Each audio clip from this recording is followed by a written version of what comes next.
গির্জা আবু সারজার মিশরের ফুস্তাত নগরীতে যার অবস্থান।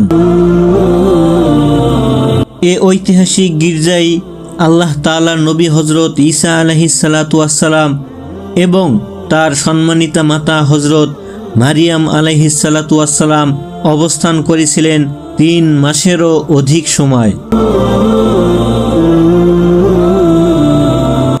দর্শক দেখতে পাচ্ছেন, এই হচ্ছে সেই পানির কূপ। এখানেই হজরত ঈসা আলাইহিসসালাম এবং মরিয়ম আলাইহিসসালাম পানি পান করেছিলেন। দেখতে পাচ্ছেন লেখা আছে আল বিরু আল্লাযী শারিবাত মিনহু আল আয়লাতুল মুকাদ্দাসাতু। এখানেই রয়েছে তাদের বসবাসের ঘর ও নানা আসবাবপত্র। এ গির্জার অভ্যন্তরেই রয়েছে সাইয়্যিদুনা হজরত ঈসা আলাইহিসসালাতু ওয়াসসালামের ব্যবহৃত সেই ঐতিহাসিক পাথর।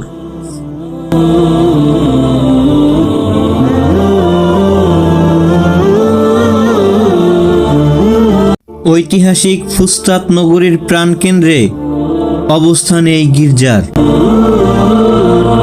এই গির্জায় বসবাস করেছেন সাইয়্যিদুনা হজরত ঈসা আলাইহিসসালাতু ওয়াসসালাম এবং তার সম্মানিতা মাতা হজরত মারিয়াম আলাইহিসসালাতু ওয়াসসালাম,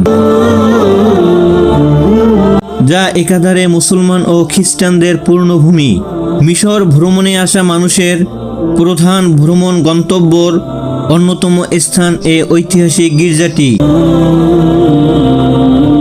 গির্জার প্রবেশপথেই রয়েছে এরকমের উপহার সামগ্রী। আপনার পছন্দের রং মিশিয়ে তারা বানিয়ে দিবে এই উপহারগুলো। দেখতে দেখতে আমরা চলে এসেছি গির্জার প্রধান প্রবেশপথে।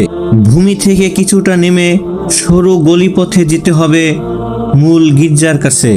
এই গলিতে সুন্দর করে থরে থরে সাজানো রয়েছে মিশরের ইতিহাস ঐতিহ্য নিয়ে লেখা বিভিন্ন বই এবং কোনো দক্ষ শিল্পীর তুলিতে আঁকা নান্দনিক এই পেইন্টিং। সুপ্রিয় দর্শক ও শ্রোতা, গির্জার অভ্যন্তরে যেতে যেতে আমরা জেনে নেই হজরত ঈসা আলাইহিসসালাতু ওয়াসসালাম ও মারিয়াম আলাইহিসসালাতু ওয়াসসালামের ফিলিস্তিন থেকে মিশরের এই স্থানে বসবাসের সংক্ষিপ্ত সেই ইতিহাস। বিশ্বনবী হজরত মুহাম্মদ মুস্তাফা সাল্লাল্লাহু আলাইহি ওয়াসাল্লামের আগমনের প্রায় 500 বছর পূর্বে হজরত জাকারিয়া আলাইহিসসালাতু ওয়াসসালামের পুত পবিত্র কুমারী কন্যা হজরত মারিয়াম আলাইহিসসালাতু ওয়াসসালামের গর্ভে ফিলিস্তিনের বাইতুল হামে জন্মগ্রহণ করেন আল্লাহ তাআলার কিতাবধারী নবী ও রাসূল হজরত ঈসা আলাইহিসসালাতু ওয়াসসালাম। তিনি একাধারে বনি ইসরাইলের সর্বশেষ নবী ও রাসূল ছিলেন, যার উপরে অবতীর্ণ হয় আসমানি 4খানা প্রধান গ্রন্থের একটি ইনজিল শরীফ। হজরত ঈসা আলাইহিসসালাতু ওয়াসসালামের জন্মগ্রহণের পরে তৎকালীন রোমান শাসক ইমরাতুল হিরোডাস এক স্বপ্নের মাধ্যমে আদিষ্ট হন যে তার রাজ্যে এমন একজন জন্মগ্রহণ করেছেন যার কারণে তার সাম্রাজ্য ধ্বংস হয়ে যাবে। তাই তিনি আল্লাহ তাআলার পয়গম্বর শিশুপুত্র ঈসা আলাইহিসসালাতু ওয়াসসালামকে হত্যার নির্দেশ দেন। তখন মহান আল্লাহ তাআলার নির্দেশে হজরত মারিয়াম আলাইহিসসালাতু ওয়াসসালাম তার শিশুপুত্রকে নিয়ে মিশর হিজরত করেন। এই হিজরতে তাদের সাথে ছিলেন ইউসুফ নাজ্জার নামে একজন ভৃত্য। তাই এই 3 জনার সফরকে ইসলামের পরিভাষায় রেহলাতুল আয়লাতিল মুকাদ্দাসা বা পবিত্র পরিবারের ভ্রমণ বলা হয়। দেখতে দেখতে আমরা চলে এসেছি গির্জার সামনে। এখানে রয়েছে ছোট্ট একটি মানচিত্র, যেখানে দেখানো হয়েছে মিশরের কোথায় এই ঐতিহাসিক গির্জাটি অবস্থিত। আর গির্জার দেয়ালগুলো এমন ভাবে তৈরি করা হয়েছে যা দর্শনার্থীদের আকৃষ্ট করে। দেখতে পাচ্ছেন দেয়ালটি হাজার হাজার বছরের প্রাচীন এবং এই দেয়ালটি তৈরি করা হয়েছে ইট ও কাঠের সংমিশ্রণে, যা প্রায় 3000 বছরের স্থাপনাকে আজও টিকিয়ে রেখেছে। অবশেষে আমরা প্রবেশ করছি সেই ঐতিহাসিক কানিসা বা গির্জার অভ্যন্তরে। আসসালামু আলাইকুম ওয়া রাহমাতুল্লাহি ওয়া বারাকাতুহু। সুপ্রিয় দর্শক শ্রোতা বন্ধুরা, দেশে প্রবাসী কাছে উত্তরে যে যেখান থেকে দেখছেন সকলকে আমন্ত্রণ জানাচ্ছি মিশরের ইতিহাস, ঐতিহ্য, সভ্যতা ও সালতানাতের স্থপতির উপর নির্মিত আমার ডকুমেন্টারি ভিডিও করবে। দর্শক, আজকের পর্বে আমরা আপনাদেরকে একটি গুরুত্বপূর্ণ জায়গায় নিয়ে এসেছি। এটি হচ্ছে মিশরের রাজধানী কায়রোর প্রস্তাবকে অবস্থিত একটি গির্জা, অর্থাৎ এখানে হযরত ঈসা আলাইহিস সালাম এবং মরিয়ম আলাইহিস সালাম সুদূর ফিলিস্তিন থেকে এসে অবস্থান গ্রহণ করেছিলেন। বর্তমানে এটি খ্রিস্টানদের একটি গির্জায় রূপ নিয়েছে, কিন্তু এখানে যে তারা অবস্থান নিয়েছেন সেই জায়গাগুলো রয়েছে। এখানকার দেয়ালগুলোতে হযরত ঈসা আলাইহিসসালাতু ওয়াসসালাম ও মারিয়াম আলাইহিসসালাতু ওয়াসসালামের কাল্পনিক কিছু চিত্র রয়েছে, যেগুলো ইসলামিক দৃষ্টিকোণ থেকে সঠিক নয়। অনেক ঐতিহাসিক গণের মতে এই গির্জাটি প্রায় 3000 বছরের প্রাচীন। এই গির্জায় হযরত ঈসা আলাইহিসসালাতু ওয়াসসালাম এবং মারিয়াম আলাইহিসসালাতু ওয়াসসালাম বসবাস করেছিলেন।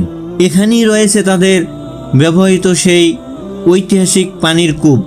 তো বন্ধুরা, চলুন আমরা আপনাদেরকে ঘুরে ঘুরে দেখাবো সেই ঐতিহাসিক বাসস্থান ও পানির কূপ। গির্জার প্রথম অংশ দেখার পরে আমরা আপনাদেরকে নিয়ে যাচ্ছি সেই ঐতিহাসিক কূপটি দেখতে, যেখান থেকে হযরত ঈসা আলাইহিসসালাতু ওয়াসসালাম ও মারিয়াম আলাইহিসসালাতু ওয়াসসালাম পানি পান করেছিলেন এবং দৈনন্দিন কাজেও ব্যবহার করেছিলেন। এটি একটি পবিত্রতম কূপ, কারণ এখানেই স্পর্শ লেগে আছে আল্লাহ তাআলার নবী হযরত ঈসা আলাইহিসসালাতু ওয়াসসালামের। কূপের পাশেই রয়েছে থরে থরে সাজানো ইনজিল শরীফের প্রাচীন কিছু পাণ্ডুলিপি। আসলে এগুলোর কোনোটাই এখন সঠিক নয়, কারণ পবিত্র কোরআন নাজিল হওয়ার পরে সকল আসমানি কিতাব রহিত হয়ে গেছে।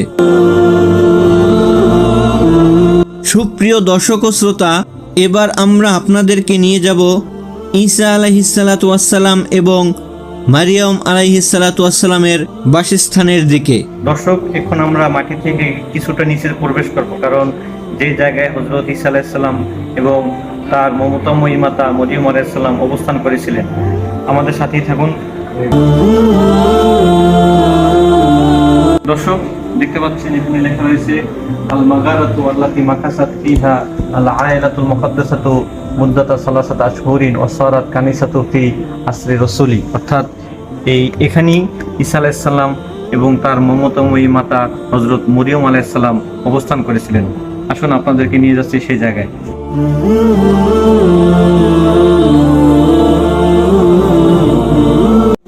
দর্শক, এই হচ্ছে সেই ঘর যেখানে হযরত ঈসা আলাইহিস সালাম এবং মরিয়ম আলাইহিস সালাম অবস্থান করেছিলেন। বন্ধুরা, দেখতে পাচ্ছেন একটি নেম প্লেটের উপরে লেখা আছে হুনা কানা ইয়ানামু সাইয়্যিদুল মাসিহু ওয়া হুয়া তিফলুন, অর্থাৎ ঈসা আলাইহিসসালাতু ওয়াসসালাম যখন ছোট ছিলেন তখন তিনি এখানে ঘুমিয়েছিলেন। ঈসা আলাইহিসসালাম ও মারিয়াম আলাইহিসসালাতু ওয়াসসালাম মিশরে বিভিন্ন স্থানে অবস্থান করেছিলেন। সর্বশেষ তারা এই ঘরেই 3 মাসেরও অধিক সময় অবস্থান করেছেন।